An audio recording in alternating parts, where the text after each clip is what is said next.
بخاری شریف میں قبیلہ غامدیہ کی اس عورت کا تذکرہ موجود ہے جو خود آئی تھی، کوئی گرفتار کر کے نہیں لایا تھا، از خود آئی۔ احساس پیدا ہو گیا نا گناہ کا۔ یہاں بہت ساری غلطیاں کر کے بھی لوگ جب اپنی بات کرتے ہیں تو کہتے ہیں کبھی یاد تو نہیں کسی کے ساتھ زیادتی کی ہو، یاد تو نہیں کبھی کسی کا، بھئی آپ نے اتنے بڑے ولی ہونے کا دعویٰ کر دیے۔ انسان تو انسان رہتا ہے۔ بڑے بڑے لوگ کہہ گئے کہ یا اللہ اگر انجانے میں بھی بھول گئے ہیں تو ہم سے درگزر فرما، لیکن جب ہم تیار ہی نہیں ماننے کو۔ حضرت انس بن مالک کہتے ہیں وہ خاتون آئی، کوئی پکڑ کے نہیں لایا، کسی 14 دنوں کے ریمانڈ پہ نہیں اسے منوایا گیا، اسے وہ خود بخود آئی اور کریم محبوب علیہ السلام کے سامنے جب وہ کھڑی ہوئی تو اتنے درد سے میں نے کم لوگ روتے دیکھے ہیں جس درد سے وہ روئی۔ عرض کرنے لگی حضور میں غلطی کر بیٹھی ہوں، مجھ سے زنا ہو گیا، مجھے پاک کر گئے۔ تو محبوب کریم علیہ السلام نے فرمایا تو کیسے ثابت کرے گی تو نے گناہ کیے؟ یعنی مجرم کو ثابت کرنا پڑ رہا ہے کہ میں گناہ گار۔ یہ وہ کمال ہے کہ انسانوں کو احساس ہونے لگے کہ یہاں ہم غلط ہیں۔ جب اعتراف جرم ہوتا ہے، جب بیماری کی تشخیص ہوتی ہے تو پھر اس کا علاج بھی ہو جاتا ہے۔ حضرت انس بن مالک کہتے ہیں وہ عرض کرنے لگی حضور میرے پیٹ میں ناجائز بچہ ہے۔ حضور نے فرمایا جا جب بچہ پیدا ہو تو پھر آنا۔ وہ 8 ماہ کے بعد آئی تو اس کی گود میں پھول سا بچہ تھا۔ حضور نے فرمایا واپس جا، جب روٹی کھانے لگ جائے تو پھر آنا۔ وہ 2 سال 2.25 سال دودھ پلاتی رہی، پھر جب آئی تو بچے کے ہاتھ میں روٹی کا ٹکڑا تھا۔ کریم محبوب صلی اللہ تعالی علیہ وسلم سے آ کے جب اس نے بات کی تو وہ درد سے روئی، کہنے لگی یا رسول اللہ 3 سال ہونے کو ہیں، میں نے گناہ کیا ہے، میں ساری رات سو نہیں پاتی۔ حضور تڑپتی، اگر اس حال میں مر گئی تو اپنے رب کو کیا منہ دکھاؤں گا، مجھے پاک کر دے، میرے حال پہ رحم فرمائے۔ محبوب کریم صلی اللہ علیہ وسلم نے بچہ ایک صحابی کو دیا، فرمایا بچوں کی طرح پالنا، اور کہا اسے لے جاؤ، پتھر مار مار کے اسے سنسار کر دو۔ صحابہ کہتے ہیں اسے پتھر لگ رہے تھے اور حضور بے-چینی کے ساتھ ٹہل رہے۔ آ کے خبر دی حضور وہ تو وصال کر گئی، انتقال ہو گیا۔ فرمایا یہاں تک تو بات اس کی تھی۔ حضرت انس بن مالک کہتے ہیں اب محبوب کریم نے صحابیات سے فرمایا اسے غسل دو، کفن پہناؤ، جنازہ تیار ہو جائے تو مجھے خبر کرنا۔ حضرت انس بن مالک کہتے ہیں غسل ہوا، کفن ہوا، جنازہ تیار ہوا تو حیران ہم تب ہوئے جب میرے محبوب نے فرمایا صفے بناؤ، میں خود جنازہ پڑھاؤں گا، میں خود جنازہ پڑھاؤں۔ اور سرکار نے جنازہ پڑھایا تو ایک شخص کی زبان سے نکلا حضور اس ملعون کا معاذ اللہ جنازہ جس نے ناجائز بچہ جنا، اس کے لیے آپ دعا کر رہے ہیں، جنازہ پڑھا۔ حضور فرمانے لگے خاموش ہو جاؤ، تم نے گناہ دیکھا ہے، اس کا احساس نہیں دیکھا، تم نے غلطی دیکھی ہے لیکن اس کی توبہ کا انداز نہیں دیکھا۔ اور صاحب کنز العمال نے یہ لفظ نقل کیے ہیں کہ کریم محبوب فرمانے لگے اس نے تو ایسی شاندار توبہ کی ہے کہ اگر میں اپنی ساری امت میں بانٹ دوں تو اللہ سب کی مغفرت فرما دے گا۔ احساس جب پیدا ہو جاتا ہے نا اپنے دل کے اندر کہ یہاں میں غلط ہوں، ان العبد اذا اعترف ثم تاب تاب اللہ علیہ او کما قال نبی صلی اللہ علیہ وسلم، رواہ مشکات۔ حضور نے فرمایا جب کوئی بندہ کہتا ہے نا اللہ میں بھول گیا تھا، اور پھر وہ توبہ کرتا ہے تو رب اس کی توبہ کو فوراً ہی قبول فرما لیتا ہے۔ حضرت عبداللہ بن حذافہ جہاد کر رہے تھے، روم کے عیسائیوں نے گرفتار کر لیا، 1000 آدمی نے مل کے پکڑا، گرفتار نہیں ہوتے تھے صحابی، 1000 آدمی نے گھیرا ڈالا، گرفتار کر کے لے گئے۔ اور جب بادشاہ کے سامنے گئے تو وزیر کہنے لگا بادشاہ بندہ بڑے کام کا ہے، اگر ہمارے قابو آ گیا تو فائدہ دے گا، صحابی ہیں حضرت عبداللہ بن حذافہ، حضرت فاروق اعظم کا زمانہ ہے، اگر قابو آ گیا تو فائدہ دے گا۔ بادشاہ کہنے لگا کیوں، کیا خوبی ہے؟ کہنے لگے ہم 1000 آدمی تھے، یہ اکیلا قابو نہیں آ رہا، تو 1000 آدمی تھے، اگر ہماری فوج میں شامل ہو گیا تو بہت بڑا جرنیل ملے گا۔ بادشاہ کہنے لگا کوئی مسئلہ نہیں، 2-3 چیزیں ہوتی ہیں بندے کو خریدنے کے لیے، خرید لیتے۔ بادشاہ کہنے لگا عبداللہ جتنی دولت تجھے چاہیے میں تجھے دے دیتا ہوں، میرے لشکر میں آ جا، معاذ اللہ اسلام چھوڑ دے۔ حضرت عبداللہ بن حذافہ کیا فرماتے ہیں بڑا تو بیوقوف ہے، میں نے دولت کمانی ہوتی تو مدینے میں بیٹھ کے تجارت کرتا، میں دولت کمانے نہیں نکلا، میں تو رسول اللہ کی رضا کمانے کے لیے نکلا ہوا ہوں۔ دولت کمانی ہوتی تو کسی مارکیٹ میں ہوتا، میدان میں آنا تھا۔ شہادت ہے مطلوب مقصود مومن، نہ مال غنیمت نہ کشور کشائی۔ یہ دولت تو لونڈی ہے رسول اللہ کے دروازے کی، جو تو پیچھے پیچھے پھرتی ہے نبی پاک کے غلاموں۔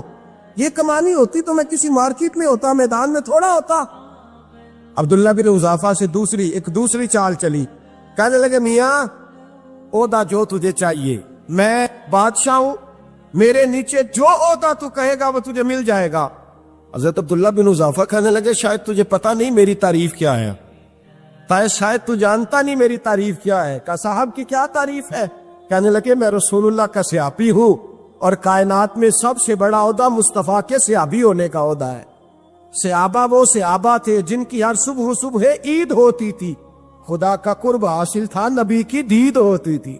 فرمایا میں نے حضور کے جلوے دیکھے ہوئے ہیں، مجھے عہدے کی ضرورت ہی نہیں، اور میں نے عہدہ لینا ہوتا تو میں سیاست کرتا، میں تو شہادت لینے نکلا ہوں میدان میں، عہدے کا میں نے کیا کرنا ہے؟ اب بادشاہ کہنے لگا اسے قتل کر دو۔ وزیر کہنے لگا نہیں، ایک بات اور ہے، مجھے ایک چال اور چلنے دو۔ کہا وہ کیا؟ کہنے لگے میری بیٹی بڑی خوبصورت ہے، مجھے موقع دو اپنی بیٹی کو سجا بنا کے، وہ جوان جس کی جوانی اتنی بڑی ہے کہ 1000 آدمی مقابلے میں کھڑا نہیں ہوتا، اس جوان کے کمرے میں رات کی تنہائی میں بنا سوار کے بی بی کو بھیجا۔ وہ بی بی کہتی ہے میں ساری رات بن سور کے اس صحابی کے کمرے میں بیٹھی رہی، لیکن یہ کیا شخص تھا، ساری رات ہی مسلح پہ بیٹھا رہا، ساری رات ہی، کچھ دیر تھک جاتا تو یہ کریم رسول پہ درود پڑھنا شروع کر دیتا۔ بی بی کہتی ہے سحری ہو گئی تو میں نے چھو کے دیکھا کہ انسان ہے کہ جن ہے، یہ بندہ ہے کہ فرشتہ ہے، چھو کے دیکھا۔ کہنے لگے پیچھے ہٹ جا۔ میں نے کہا میں نے تو سنا تھا تو 1000 کے مقابلے میں ہے، اور تو اتنا بے حصہ ہے کہ بنی سوری دلہن بیٹھی ہے، تو نے نظر نہیں کی؟ عبداللہ بن حذافہ، بی بی کہتی ہے نظر پھر نہیں اٹھائی، نظر پھر جھکی ہوئی ہے۔ کہنے لگے بی بی میں مجبور ہوں، اب میرے اوپر کوئی حسن نہیں چلتا، میں نے جلوائے بدوہا کا دیدار کیا ہوا ہے، اب میری نگاہوں میں جچتا نہیں کوئی، اس لیے کہ جیسے میرے سرکار ہے ایسا نہیں کوئی، کبھی بھی اب نہیں کسی کا میرے اوپر جادو چلتا۔ میں نے مصطفیٰ کو، اور کہا ذرا پیچھے ہٹ کے بیٹھ، مجھے میرے رسول نے غیر محرم سے بچنے کا حکم دیا ہے، ذرا پیچھے ہٹ کے بیٹھ۔ سحری کا وقت تھا، تو بی بی کہتی ہے اس نوجوان کے جملے میرا سینہ چیر گئے، کلیجہ پھٹ گیا، چیخ نکلی، میں کفر کے عالم میں روئی۔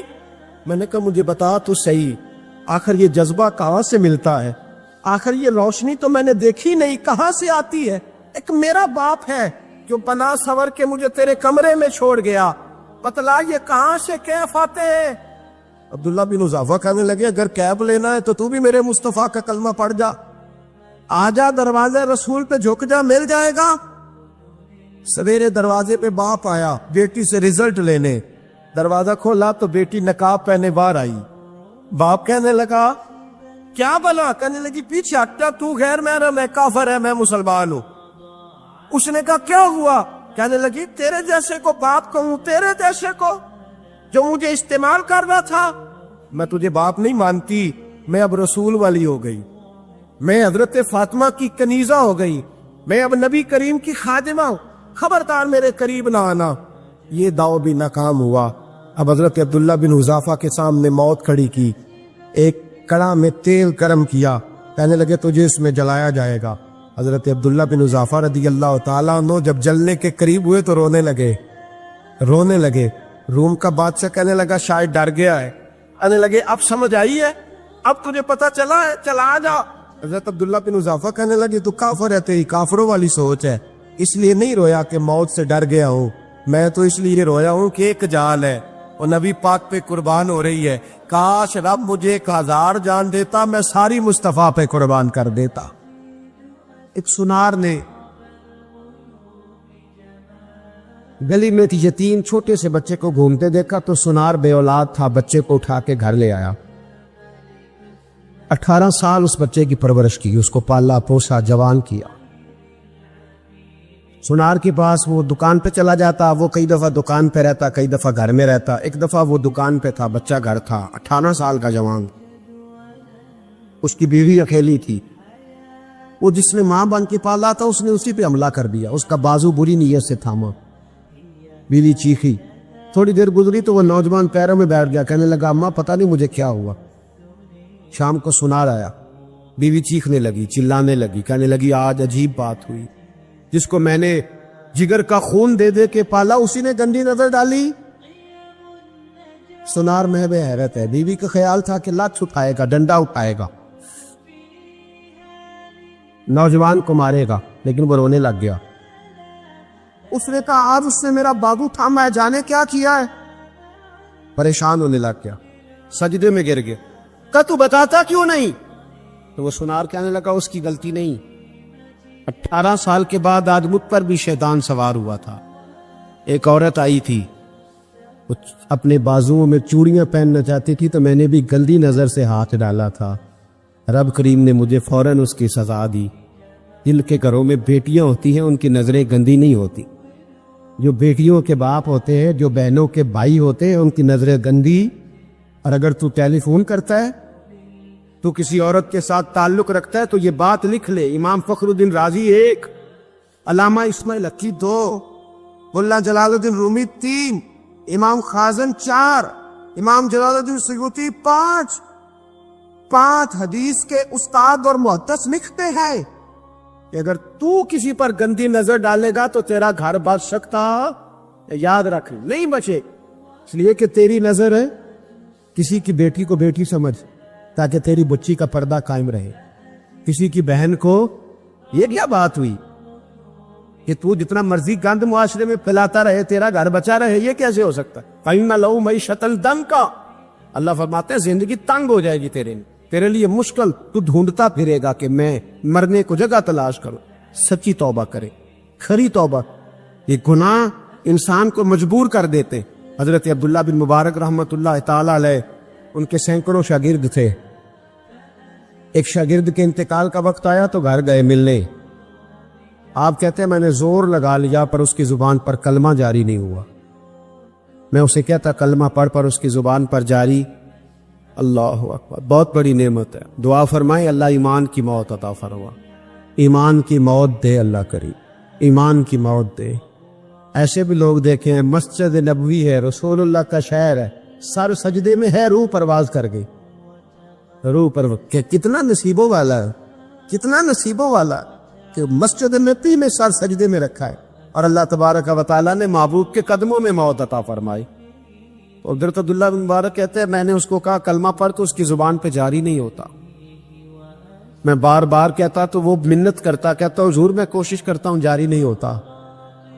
فرماتے میں پریشان ہو کے اٹھا، ابھی میں دروازے پہ پہنچا تھا، اس نے چیخ ماری اور روح پرواز کر گئی، بچے رونے لگے، بیوی رونے لگی، تو میں نے اس کی بیوی سے کہا کہ یہ جرم کیا کرتا تھا، اتنا بڑا پاپی پہ کلمہ جاری نہیں ہوا۔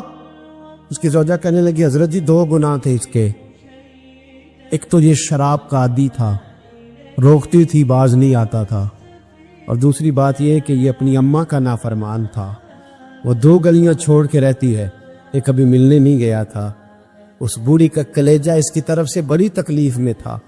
حضرت عبداللہ بن مبارک کہنے لگے جا تو بھی دعا کر، اس کی ماں کو بھی کہہ دعا کرے کہ یہاں تو یہ کلمہ نہیں اسے نصیب ہوا، اللہ کرے اللہ آخرت کی منزلیں اس کی بہتر فرما دے۔ حضور صلی اللہ علیہ وسلم کے پاس ایک مہمان آ گئے رات کے وقت میں، جب وہ آئے تو حضور نے پوچھا کھانا کھانا ہے؟ تم نے کہا کھانا ہے۔ جھوٹ اور بھوک کو جمع کرنا منع ہے، کہا جی کھانا ہے۔ تو حضور صلی اللہ علیہ وسلم نے فرمایا ازواج مطہرات کے گھروں میں پتہ کرو کچھ ہے۔ حضرت ام سلمہ کے گھر میں پتہ کیا تو کہا یا رسول اللہ 4 دن سے روٹی نہیں پکی۔ حضرت زینب سے پوچھا تو کہا حضور کئی دن سے چولہا ہی نہیں جلایا۔ حضرت عائشہ صدیقہ، حضرت میمونہ، حضرت سودا، تمام گھروں سے بظاہر یہ 2 جہاں کے شاہ ہیں پر پاس کچھ رکھتے نہیں، 2 جہاں کی نعمتیں ہیں ان کے خالی ہاتھ میں، ہر چیز ہے پر فقر اختیاری ہے، کوئی شے نہ ملی۔ نبی پاک صلی اللہ علیہ وسلم نے مسجد میں اعلان کیا، فرمایا کون ہے جو میرے مہمان کو روٹی کھلائے؟ ان لفظوں کا حسن کوئی حسن والا ہی سمجھ سکتا ہے، فرمایا کون ہے جو میرے مہمان کو کھانا کھلائے؟ تو ایک صحابی لے گئے اور اٹھے، وہ صحابی جو صحابہ میں غریب تھے، ایک انصاری جو غریب آدمی تھے، بہت زیادہ امیر آدمی اللہ کی راہ میں خرچ نہیں کر پاتا، اس کے لیے مشکل ہو جاتا ہے۔ اس کے لیے بہت امیر آدمی جو ہوتا ہے نا، وہ جتنا زیادہ امیر ہوتا ہے نا اتنی دیوار اس کے گرد کھڑی ہو جاتی ہے پیسوں کی، مشکل ہو جاتا ہے اس کے لیے۔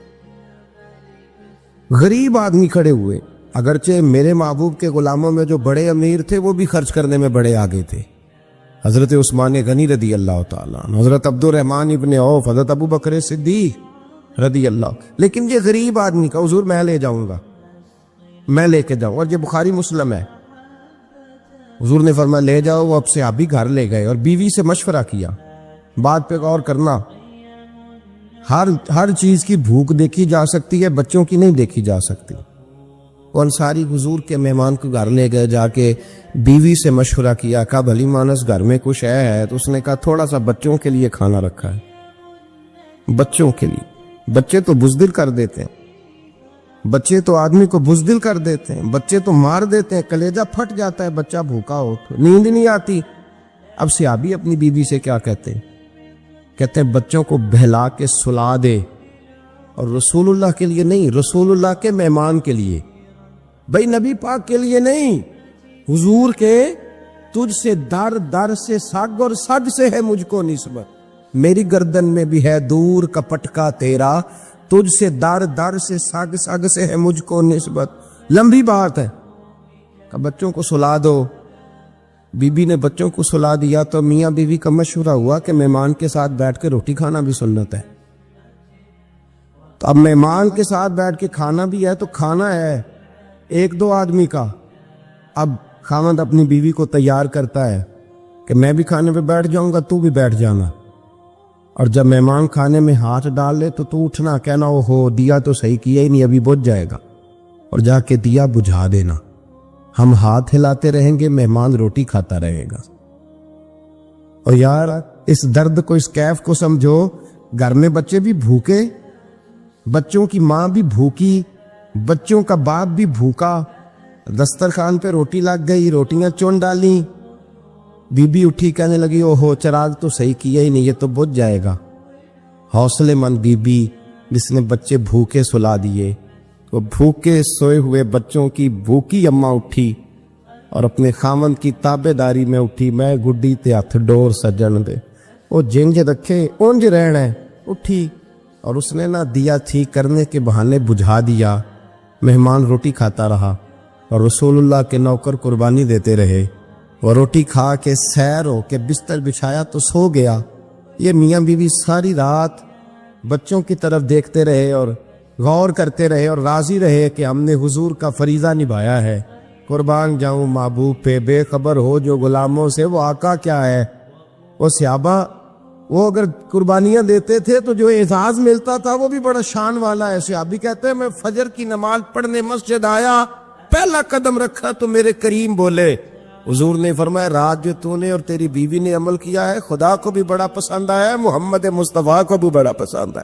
اور پھر ایک لفظ اور ہے حدیث میں، ایک روایت میں کچھ جملے اور بھی ہیں۔ حضور نے فرمایا جب تو اور تیری بیوی رات مہمان کے ساتھ احسار کر رہے تھے نا تو عرش کا مالک تمہیں مسکرا کے دیکھ رہا تھا، رب تمہیں دیکھ کے مسکرا رہا تھا، رب تمہیں دیکھ کے مسکرا، تربامنی پہ شیخ ہماری نہ جائیے، ہم دامن نچوڑ دیں تو فرشتے وضو کریں، اور میں وہ مسکرا رہا تھا کہ میرے بندے میرے رسول کی رضا کے لیے کیا کر رہے ہیں۔ اور صاحب دیکھو، نبی پاک کے لیے نہیں، خاندان کے لیے نہیں، خاندان نبوت کے لیے نہیں، حضور کے نہ سمجھے یار، اس پہلو کو سمجھے۔ نبی پاک کے بریلی کے امام بول پڑے، فرمانے لگے تجھ سے در سے سگ سے ہے مجھ کو نسبت، تجھ سے در سے سگ کتے کو کہتے ہیں فارسی۔ فرماتے محبوب تیرا دروازہ اور دروازے پہ کتا، اور کتے کے پاس میں بیٹھا ہوں، چلو کتے کے پاس تو بیٹھا ہوں نا، میری گردن میں بھی کوئی تو پٹکا آیا ہی ہے نا، تجھ سے در سے سگ اور سگ سے ہے مجھ کو نسبت، چلو میری گردن میں بھی ہے دور کا پٹکا تیرا۔ قرآن مجید بول اٹھا، رب کریم نے فرمایا حبیب یہ تیرے غلام وہ ہیں کہ وَيُكْسِرُونَ عَلَىٰ أَنفُسِهِمْ وَلَوْ كَانَ بِهِمْ خَصَاصَةٌ، فرمایا ان کا حال یہ ہے کہ جس چیز کی شدید حاجت ہوتی ہے وہ بھی اپنے بھائیوں پہ قربان کر دیتے، وہ دے دیتے ہیں تیرے نام پہ، جب مکے والے مدینے آئے انصار مدینہ تو میرے مصطفیٰ کریم نے فرمایا نہ تمہاری نسلیں ایک ہیں نہ قبیلے ایک ہیں، لیکن تمہارا نبی ایک ہے، تمہارا رسول ایک، خدا ایک، کتاب ایک، تمہارا